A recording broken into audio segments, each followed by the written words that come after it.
We are so excited for today's episode. We are so thrilled to welcome our friend Carole Murko on our episode today to share the highlights and the lows of what it took to transition from being a corporate leader to entrepreneurship. Welcome, Carole. Well, thank you. I'm so happy to be here. It's a delight. I just love the two of you and what you're doing. And it's a thrill. So thank you. So, Carole, maybe we start with you telling the audience beyond what we've already told them who you are in your Mhm. words. Okay, well, that's easy. I know myself best, right? You are um, the expert on you. exactly. Well, it's a very interesting question because I've made many transitions. So I think I definitely fall into the category of being courageous and listening to my soul. Right out of college, I went into finance and right down to becoming a credit analyst and then a municipal bond trader, and then getting my graduate degree at night at NYU in international economics. But there was always like this churning in my soul, like even back in my 20s, right? Like it was just like I would go around. I was a credit analyst at Moody's Investor Services, and I would look at the 30-year-olds right at the time, and I'd be like, do you really like this? Like I was just trying to project myself. Like, could I be in a cubicle at 30, like, and, they all thought I was, really charming, but interesting, right? Because I don't think a lot of people think about these things, right? They just like, and I was really impressed with them because they seemed happy, right? Like they were happily in the cubicle at 30 and I was unhappy in the cubicle at 22. So like I was just like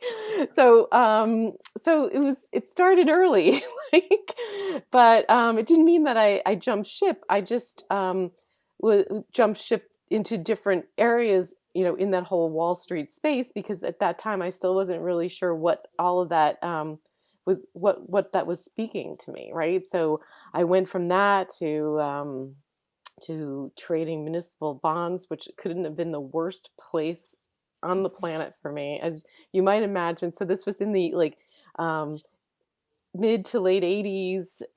Cocaine was like the drug of choice. I remember getting Always. picked up by one of the brokers in a limo, and it's like there's just all this stuff, and I was just like, and I'm like, this is not where I belong. How am I going to deal with this?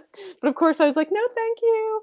And so I managed to so this was in 1987, and the crash of the stock market saved me, and Mm. so I ended up in in finishing my grad school program full time.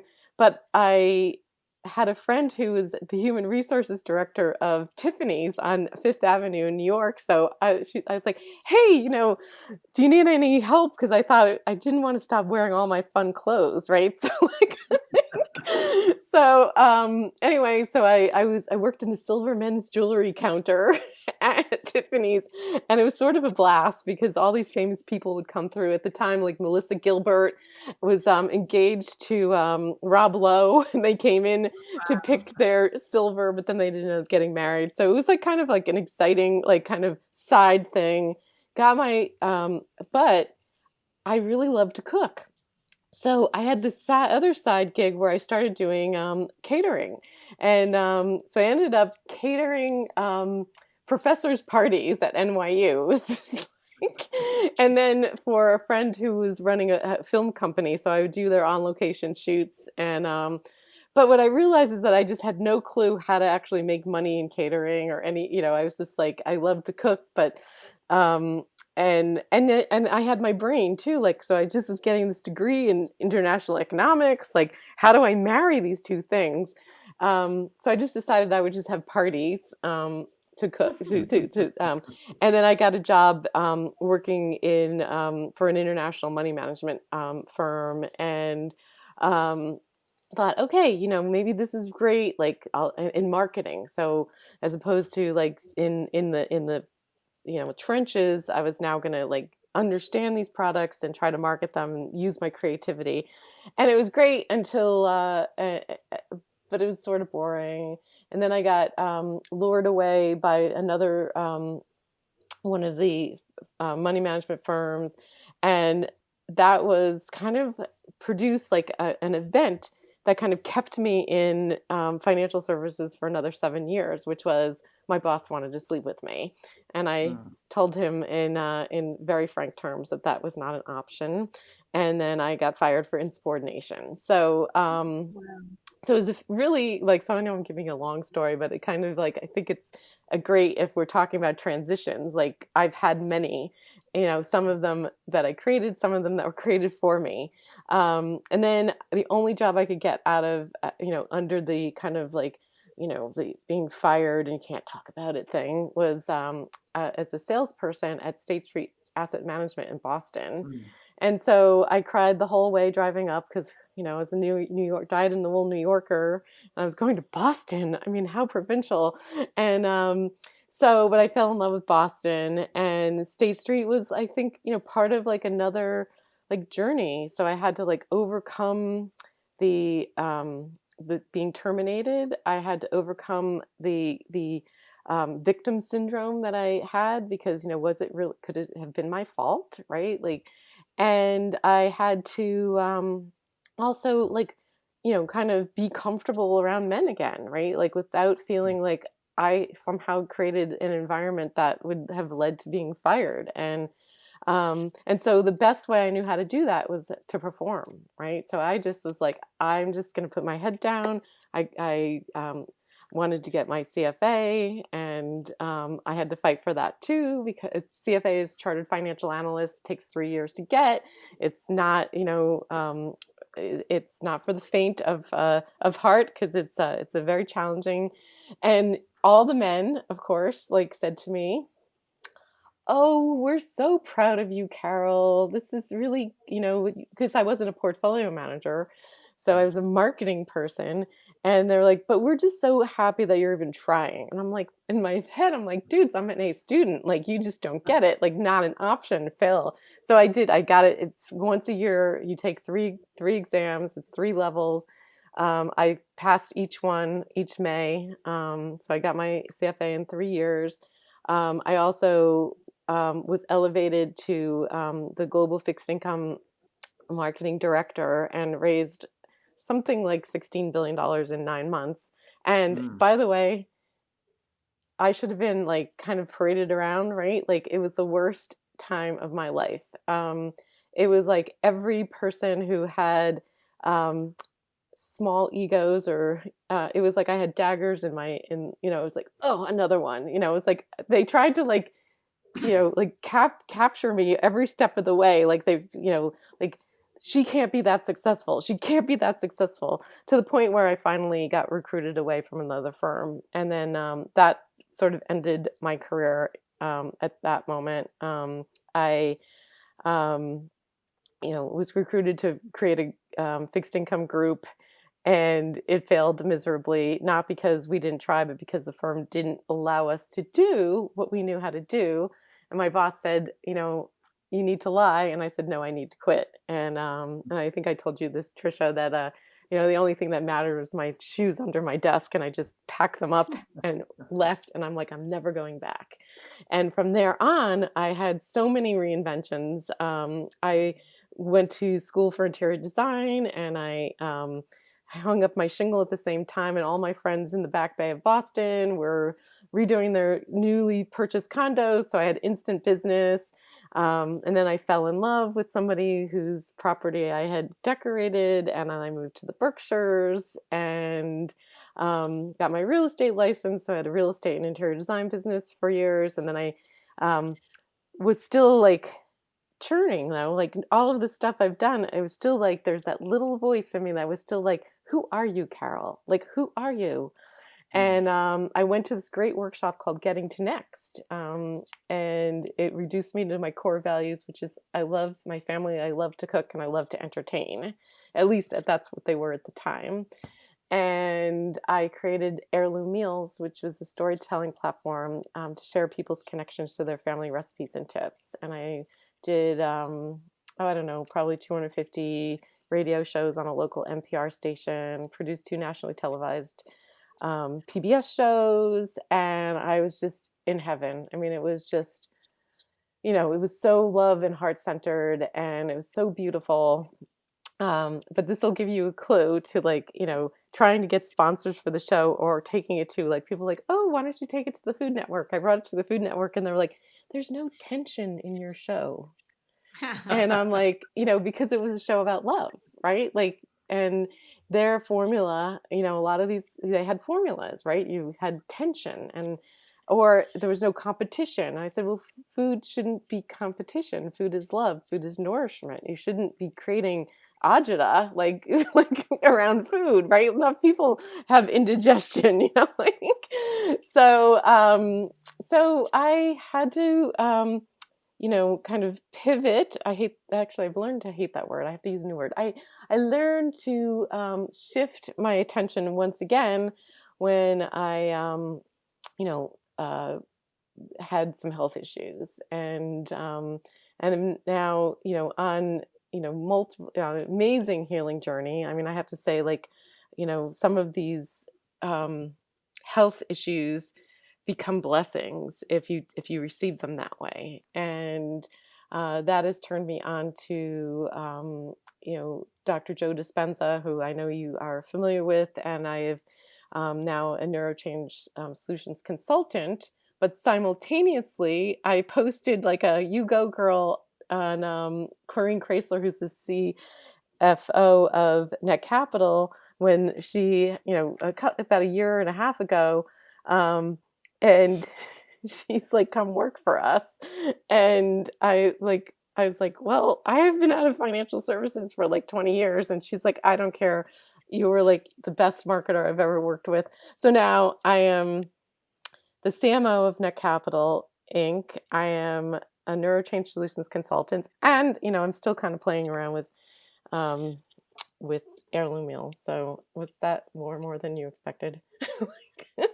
Wow. So we just get to say wow, because there was so much that you shared, all the points in which, whether it was precipitated by something outside of you that caused something within to make a move. Really, when listening to what you shared, to your story, I think, we all can relate to similar moments in our lives where it feels like it's not in our control. And what you shared is that you kept going with the flow of life. And it's interesting, though, that at 22 you were asking that question. You wanted to know from the 30-year-olds, is this really making you happy? Because I do think people listening to this podcast, we talk to our audience a lot about being heart-centered and listening to your intuition.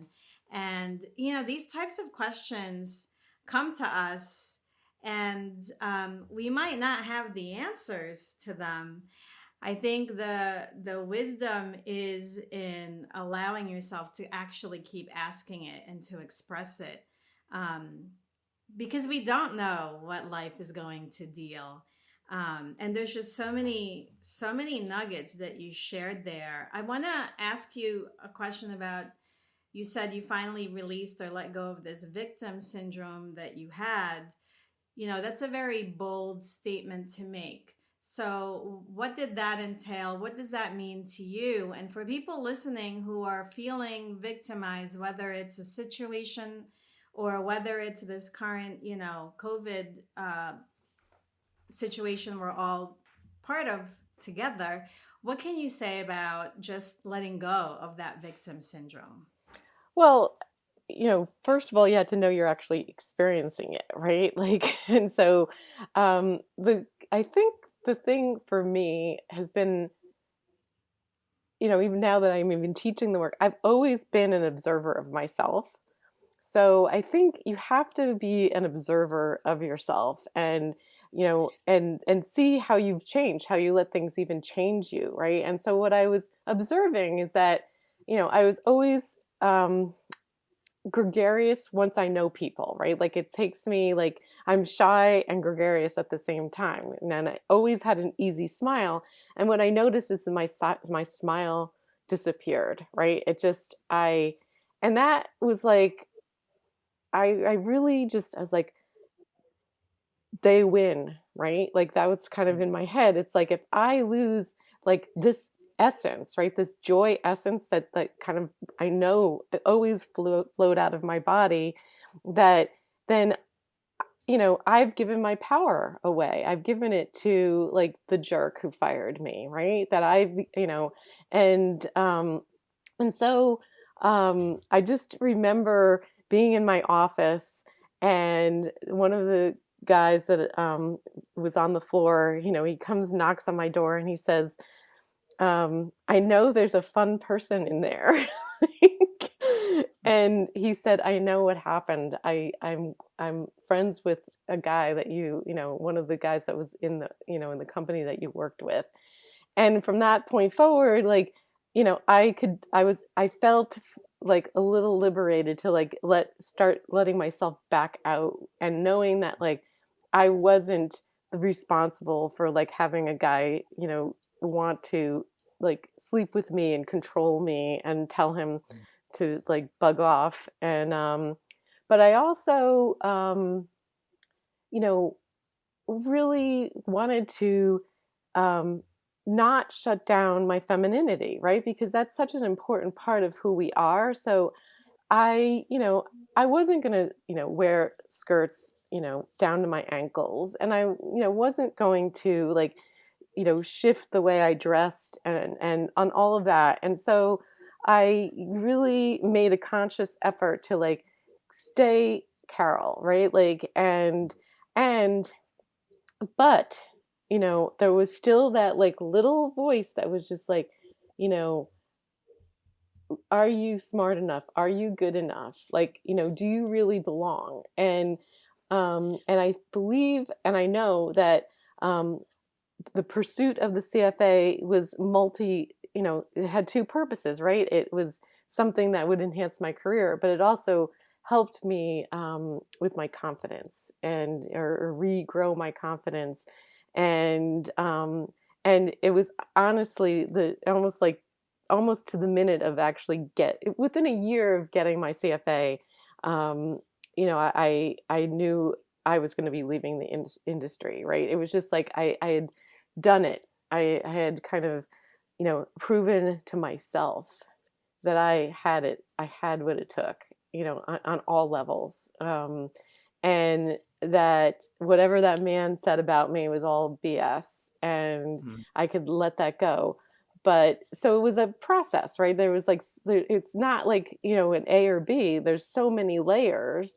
So like I dealt with like the joy layer first, right? Like keeping that. But then I had to deal with the little voice layer of like, are you a fraud? Like, do you really, do you have do you have the stuff to like succeed in this very male dominated aggressive environment? And so I think I married, the intelligence with my soul and spirit very well. But I decided that like, no, I didn't want to do that anymore, because it was still, unfortunately a soul deadening, you know, arena. I mean, a lot of people misbehave in finance, and it's like time to move on. So I hope that answered your question. Well, that's just so powerful. I mean, it's funny when you said 1987. I joined Wall Street as a man a week before that crash. Wow. Coming from another industry into this, and a lot of what you said resonates. I mean, I was with a big well-known global firm. It's hard when you're a man to not to have these or have the same kind of encounters that you did. But I certainly heard stories, and it's not to say we as men we don't have that certain sort of quote unquote privilege that we somehow have lived. And I think these stories, as they're coming out, I think it's so well said. And so going back to, how you feel you wanted to be authentic, you, Carole, out there over the unfolding of these events that you've had over 20 years now.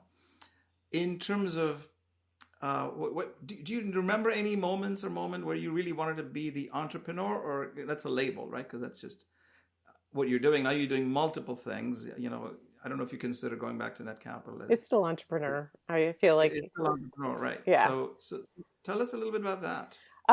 Well, my dad was an entrepreneur. So like I lived in the entrepreneur kind of zeitgeist, and so he started a commercial printing business when he was 18 years old. So I had a living example of somebody who was the chief executive optimist. I don't know if I told you guys, but he used to sing, "Oh, what a beautiful morning. Oh, what a beautiful day." Wow. Right. Every day, since we were little. And I actually thought he wrote it, right?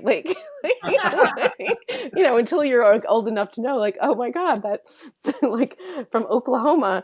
I had an example in my life of somebody who had a passion for what he was doing and took risks, and we were either kind of poor or super super rich, right? It was that's the entrepreneur journey, right? But he never ever he never gave in, and but he was so proud of me, to go to Smith. I went to Smith College. He was just he didn't go to college. It was just this thing that, and he just saw this notion of me going to Wall Street and how much money I could possibly make as just being such an amazing thing. And so it's almost like he in some ways he was my best example, but he was also sort of go do that, you could do that, and I didn't have that option. And so I so I always had, so just so as a little kid, I played the piano, and I decided to offer piano lessons when I didn't do babysitting. That was just not my thing. So I did piano lessons. And then, I don't know, it was this period where you could actually sell stationery. So I sold stationery, you made a few bucks or whatever. And so I was always doing entrepreneurial kind of stuff. And so I think it was in me. And so I think so, and I'm going to go backwards a little bit, that I've always done other, right? I've never just had a job and then just went home and did nothing, right? Or just hung out or read a book. It was I was always creating. And so that creating, that is just who I am, right? And so to become an entrepreneur is and I basically say I'm a creative entrepreneur. There's so many ideas in me that I have to explore them. They have to come out. A lot of times I have the stable paycheck because because you need to pay the bills.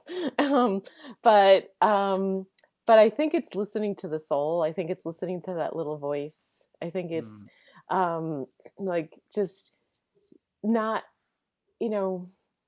letting that, not shutting it down, because I think when you shut it down, that's when that dissatisfaction happens. I think that's when people get grumpy. I think that's when they shut down, right? They almost become they've stopped living, right? They just sort of exist. And I just see that as not an option. So can I follow up on Yes. that just for our audience? You're not saying that for someone who may be considering leaving a corporate to go entrepreneur, that it's something is you're born with. You can listen to that voice. It could translate into entrepreneurship. Right.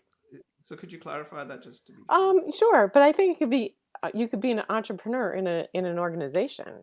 It's attitude. I think it's all attitude. I really do. I think that if you're fortunate enough to be in an organization that appreciates that quality, you could be an entrepreneur within an organization and take that creative juice and kind of either develop a division or lead a division.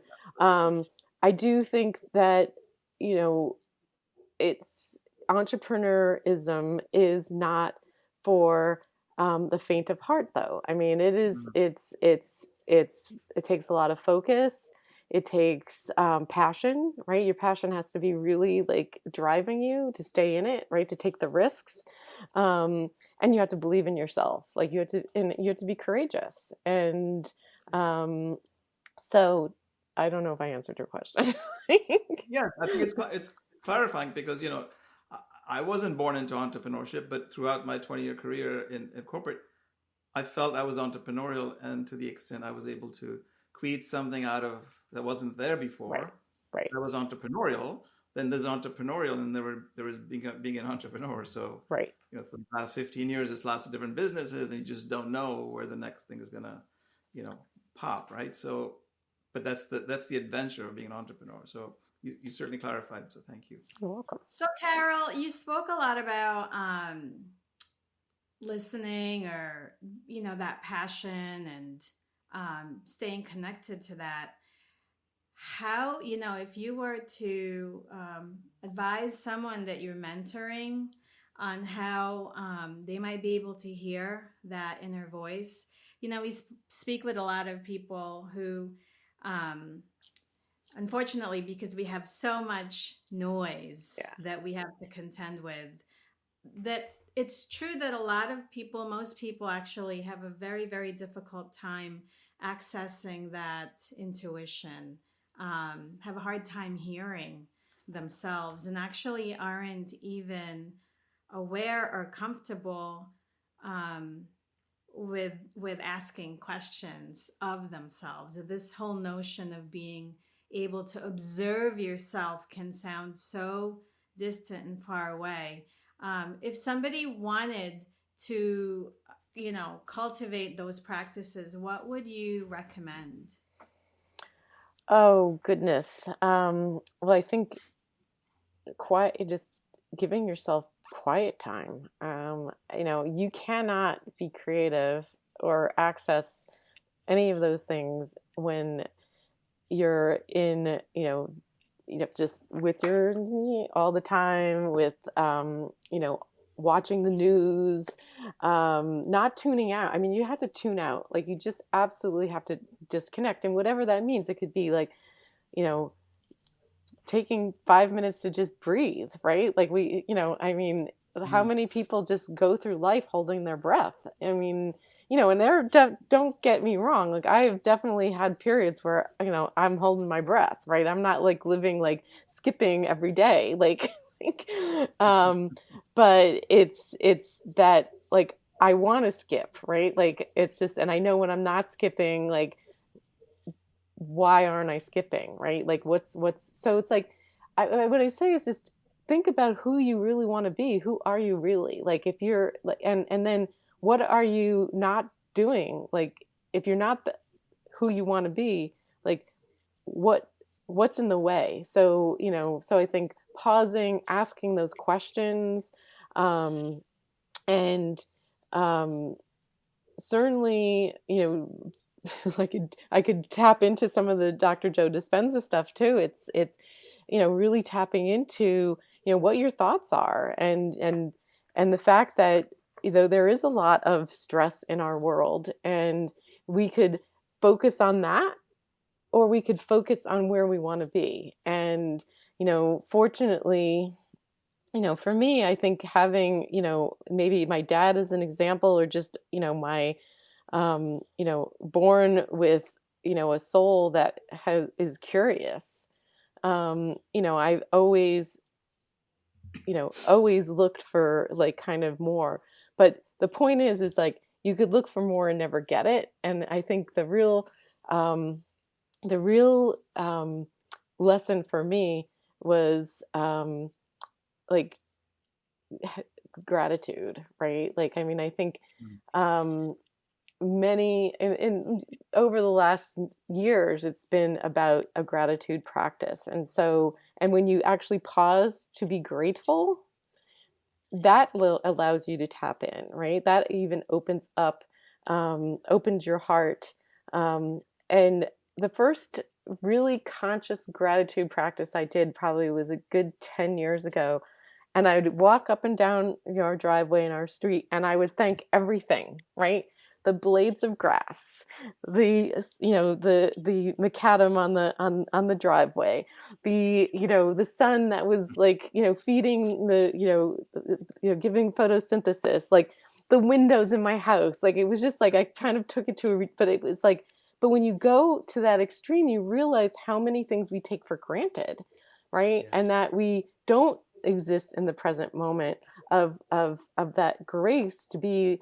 Imagine, living, being like living in an unheated cabin, right? Like, like, or, I read a lot of books over the years about, medieval times, and, just, all these sayings, it's raining cats and dogs. It's because cats and dogs are actually on the roofs of these like thatch roofed, like huts, right? Like they would actually like fall through the roof. Like, so, like we don't look at what we have. Like, so it's just gratitude, gratitude, gratitude.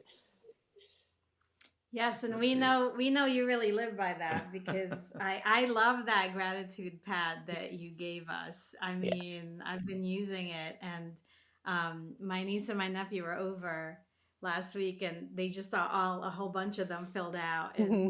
my niece is like, "Can I get one?" And she Aw. wrote out her list. So thank you for Oh, that. you're so welcome. But it's so important. And even sometimes, you know, it's hard to find the five things, right? Like you'd be in like a grumpy mood, you had something bad happen or whatever, and then it's like, okay, I'm thankful for my dog, or like something, just so Right. that you could just connect to like right? It doesn't have to be big. It just has to, like, it's consciousness, right? Like here we are, bold conscious leaders. It's being conscious. Right. And since you brought up Joe Dispenza, of course, we have to acknowledge my absolute favorite quote from him is gratitude is the ultimate state of Receivership. receivership, which really is about being grateful for things unseen. I think we've all learned to be grateful for something when you receive it.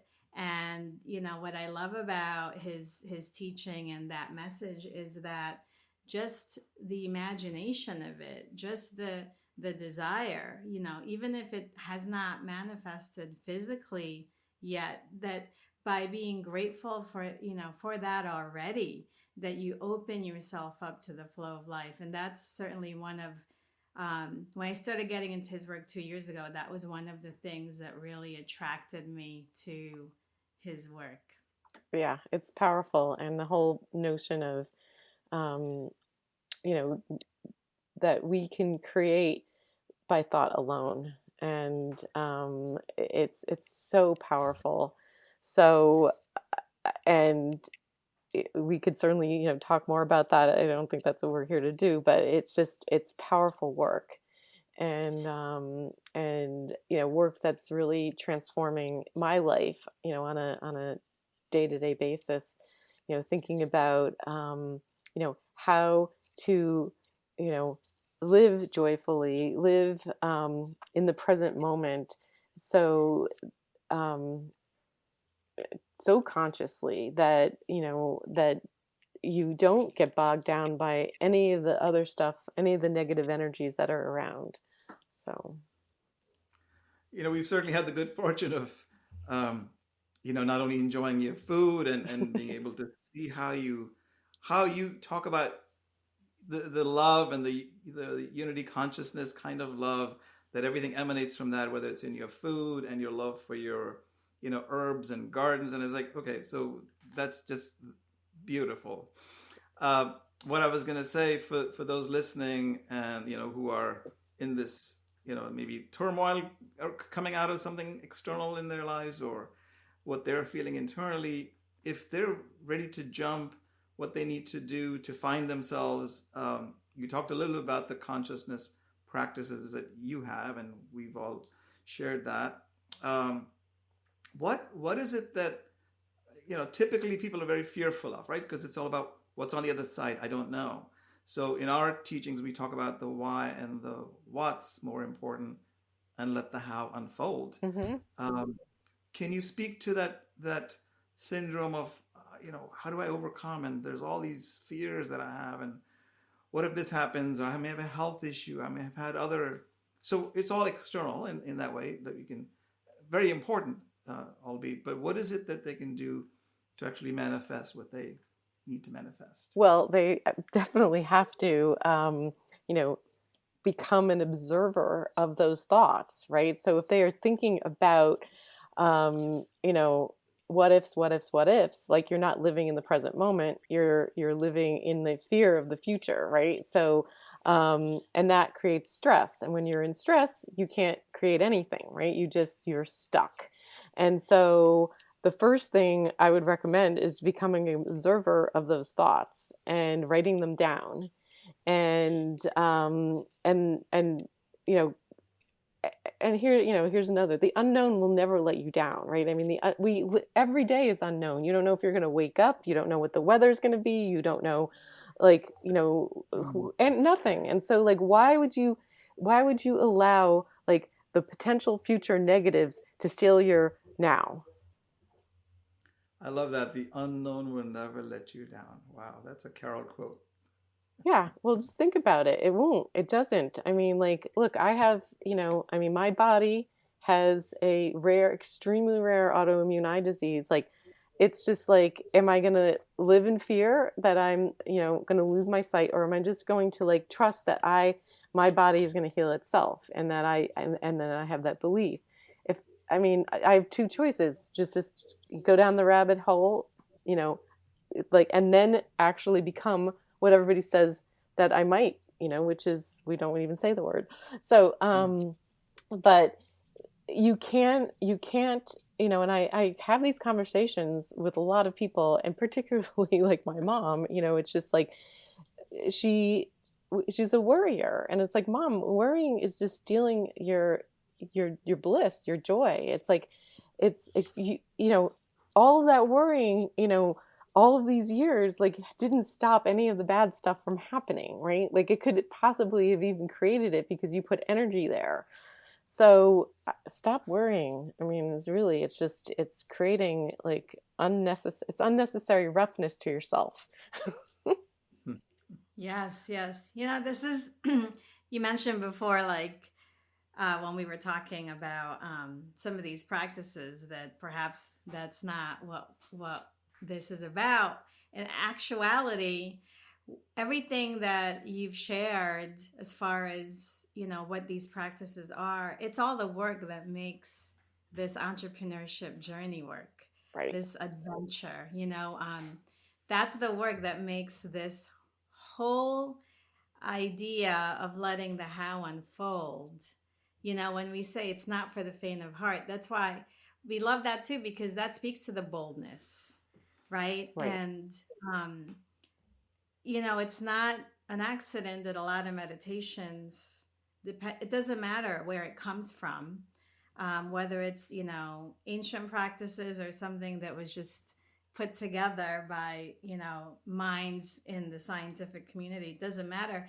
They all begin with accessing your heart, which is really the entry point, right? Mm-hmm. And this idea of not for the faint of heart is so important to this journey, because, to your point, I love, like Raju said, what you just said: the unknown will never let you down. Why would you let it steal your now? Mm-hmm. And if we were to rewind this podcast and go all the way back to the beginning, when you were sharing those moments, those transitions, it was about, like, being connected to who you were. I also want to bring another point back, which was that you were so conscious about wanting to remain in your femininity, that you didn't want to lose the essence of the joy that was Carole, and that you stayed true to that. And I think, that's something that we can all remember, that when the stress, comes, whether it's internally driven or externally, imposed on us, that not for the faint of heart speaks to the commitment to yourself. You know, our teacher calls it committed conviction, like a firm conviction of staying true to who you are, and not wanting to let your lose your femininity or lose the essence of you as you make those moves, I think is so important to this conversation, because people listening are probably faced with the daunting idea of them having to walk away from decades of experience doing what they're doing with their identities attached to, you know, these jobs. And now the idea of reinventing yourself, or actually getting more closer to the true essence of you, which would mean like an uncovering, like a discovering. As you were going through all this, what did you uncover for yourself I mean, over the through years? all these years, well, you know, I think what I uncovered is a belief that a knowledge that I'm courageous, right? Like, Mm. and you know, because if you know, now that I have perspective of really looking back, it takes courage, you know, to fight, you know, even a wrongful termination suit, right? It takes courage to, you know, without missing a beat, interview for another job in a similar space. It takes courage to um, march into the CEO's office when I wanted to get my CFA, and because he said, "You're not qualified," and I take my resume and I'm like, "I am so," and you know, just every single step is like, you know, it's believing in yourself. And I think that's why that's, you know, I don't think it's just um, entrepreneurs. You know, it's not just in the purview of an entrepreneur to believe in themselves. I think that, you know, in life you need to believe in yourself. But as an entrepreneur, you have to have even a stronger true north, right? Like, Mm. because I think when you're an employee, you know, I think, you know, sometimes you're forced into boundaries, right? And so like it could be a disaster if you like kind of, you know, kind of move out of them, right? Because there'll be like, you know, all kinds of stuff. But you know, as an entrepreneur, like you just have to like, you know, really just, you know, live in that space of courage and passion. um and I guess like, I mean, really, I think I think of myself as courageous, um, and that's not how I would have described myself at 22, probably not even at 32, and not even at 42. Um, and then I had to say, like, the health journey was fascinating to me because, um, you know, and I'm sure this happens to a lot of people who get diagnoses. Like, I thought it was my fault at first, like, you know, Mm. and it's like, how, you know, because I mean, I have had people say to me, "You're the healthiest eater I know. You take such good care of your," you know, I was like, yada, yada, yada. And so then all of a sudden it's like, how did I let this happen? Right. Like, and I feel like this has been like the biggest breakthrough for me in, you know, in being able to step back enough to just, you know, even peel away more layers about myself. So yes, the joy, Carole, was coming out, but there's probably some stuff that I may have masked with that joy, right? Like some habits that I had formed, you know, watching my mom and my grandmother as like the caretakers.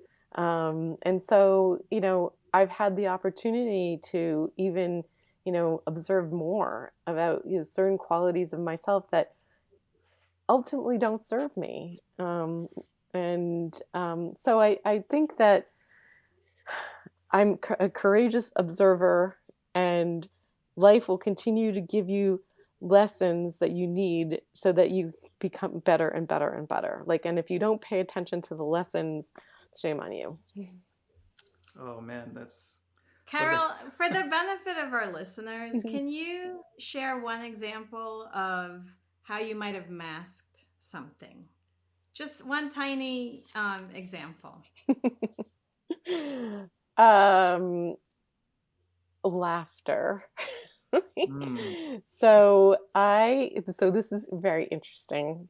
So growing up, there was this kid, Jerry O'Reilly, and I remember it very, very distinctly. He said, "When you're uncomfortable, just nod and smile." And so, I took that on. I was like, so I would just, you know, nod and smile, even if it was like just like in my head, I was definitely not. I was saying a few choice things in my brain. I was just like, um, and also, so that would be one thing, like just, you know, nodding and smiling in very uncomfortable situations. But how could that be a bad thing? Right? Because some might argue, well, that's fine. You just like stay out of trouble that way. Why would that work against you? Because I should have. Am I allowed to say bad words? Go You're for If it. somebody was a complete dickwad, like I should have just told them,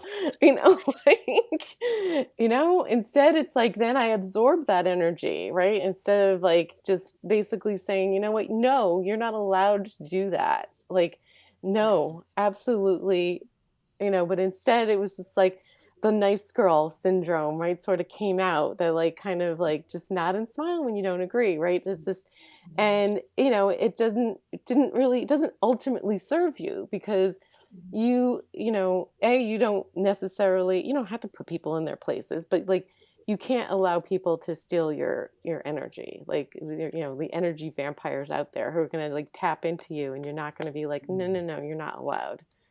Yes. So important. I'm so glad Absolutely. that came out in this conversation, because And I for think a those, lot of people will resonate I with know. that. And so for men in the audience, don't think this is only about women, all right, guys? You just need to tap into your whatever individuality as well to be sure. Carole's dropping nuggets here for us. So just, taking for granted all those things that you just mentioned, and gratitude. Yeah, and just to highlight that, Carole, what you just said about just expressing yourself. We talk about this a lot. We have voices. Right. We have this wonderful throat chakra so that we can express ourselves explicitly if Mm-hmm. necessary. um and I always say, like, in a responsible way, and sometimes responsibility will involve anger. Yes. And I think that masking certain emotions, especially if what you were sharing, the example of just smile, ha ha ha. um, it does ultimately, at the end of the day, it is an energy drain. And bold conscious connections is also about recognizing that we're spiritual beings having this human experience, and so we're very conscious about being aligned with the energy that we are putting out and the energy that we are taking in. And it means that being bold, it means you're taking ownership of your experience. And so I love that you shared that example, because it really speaks to this idea of how we can all take ownership of our experience. Yeah. And these emotions all exist for a reason. All these emotions are available to us for a reason, for us to be able to do that responsibly, Yeah. express ourselves responsibly with each other. Yeah. Beautiful. Yeah. Well, I just want to add that, and I believe that you have similar qualities of empathy. And I do also believe that, you know, I mean, my father used to call me the faucet, right? Because I was deeply sensitive. And, so the Wall Street years definitely, um, were hard, because I couldn't just cry when people were mean.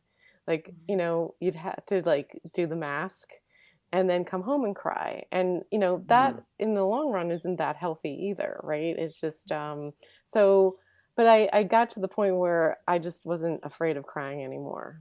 And I definitely cried at my desk many times, and that scares people, or did, and it still Yes. may.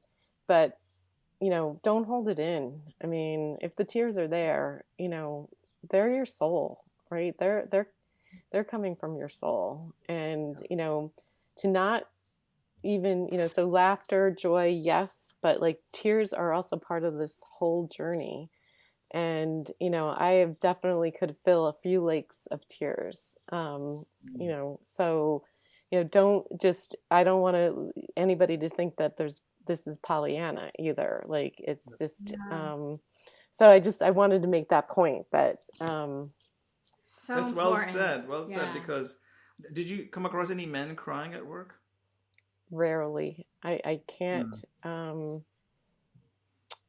no, my father cried, Jim cries, um, I'm a real proponent of crying.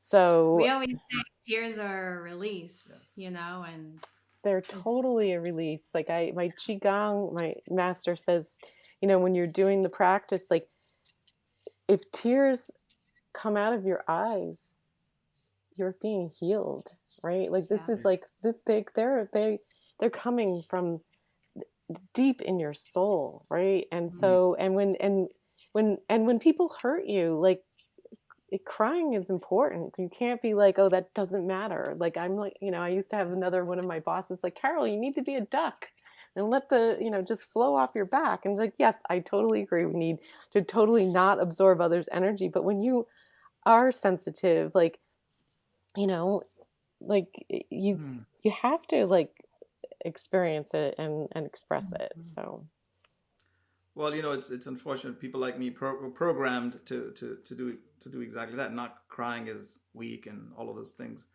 And I, like you, would come home from work very angry, frustrated with whatever the day was, and then just let go. And it normally came out in anger, yelling at the kids or whatever. And so for I'm just pointing out men again because I don't want them to in this audience to really make sure that men, women, it's all the same. Your energies, feminine, masculine, do exist within you. So it's powerful to cleanse yourself. And it's been a hard journey for me. That's been the hardest challenge for me, is to be able to let go and actually release. So super important for those listening to use these just really gems and wisdom that you're giving us to practice that, to really, it's okay to cry, it's okay to release, it's okay to do whatever you need to do to feel free. All the emotions exist for a reason. Yeah. And, I think that as long as you have a practice where you're able to observe yourself, I think that's the key, Carole, you said it. Yes. Observe yourself, observe your thoughts, observe yourself and how quickly you want to get rid of these thoughts. Because that is also where the healing is actually, sometimes it's staying in that space to allow for what needs to come up and out, to be able to come up and out. And this is of course we would have this kind of depth in this conversation. It goes beyond what we plan for, but of course we would have this depth. And we could keep talking to you, Carole, because there's so many things we're touching here. There's a whole other piece I wanna touch, but we won't have time to go there. But it is about that idea of accompanying that victim syndrome is, the self-betrayal and the self-abandonment that we all engage in when we deny ourselves these opportunities to feel the full range of emotions. And since we are speaking to not to the faint of heart, if you're still listening, if they're still listening, we're speaking to you. Yeah, you're gonna have to tune in, because Carole, we're gonna have to bring you back, and we're gonna have to explore that level of that part of the conversation. But we love having these. We love this podcast platform where we get to really just talk with our guests, our friends, and ask questions, and there's so much that we learn in the process, and so much that it inspires in our audience. Um, for you, we don't take anything for granted. For you, what might you have learned just in this conversation? That beauty exists. I mean, it's just having and conscious, the fact that you have a podcast called Bold Conscious Leadership, that we are evolving to a point where a show can exist that's even called that, right? Like, and that I can be sitting in my living room looking at you guys speaking from our hearts, right? Like, it's just a miracle. And so it's just I've learned that I don't know. I guess what have I learned? That I'm pretty cool chick. Yes, There you go. super cool. And I have a lot to say, and I'm using my voice, and it's wonderful to be interviewed as opposed to be the interviewer, because I've done a lot of interviewing and I've pulled other people's hearts out of them. So I'm grateful that I had an opportunity to be asked to share what's in mine. So I really appreciate that. And we're honored, and we really appreciate you sharing that with such depth and such, just all souls oozing out of you. You could just see that. So, oh my God. So we could really go on, and I think there are so many layers of these topics that we want to bring you back for. All right. Well, Yeah, just, we'll have to schedule that. We'll have to bring you back for love sure. that. Thank you. This has really been so beautiful, for us to just that we can reflect it back to you. This was, a miracle, magical, all of those things. It's so, we don't take for granted that people come in and just expose themselves, for the benefit of people listening, and we really thank you for doing that. Well, So imagine a virtual gratitude note coming to you on your notepad. Thank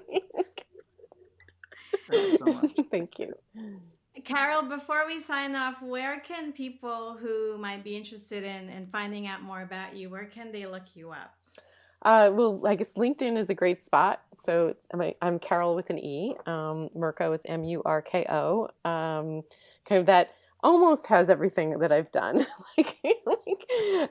If you're interested in raising capital, you can go to netcapital.com or netcapitaladvisors.com, and if you're interested in the consultant work that I'm doing with Dr. Joe Dispenza, you can go to neurochangesolutions.com. And I don't even know if I'm on their website, but anyway, whatever. I'll have to fix that if I'm not. Anyhow, and other than that, you could always reach out to Trisha and Raju, because they know where to find me. Yes, we do. Yeah, we'll put that in the show notes always. So Great. Well, thank you. Carole, thanks again. Love you guys. Love what you're doing. Love you, Carole. Thank Bye-bye. you. Bye-bye.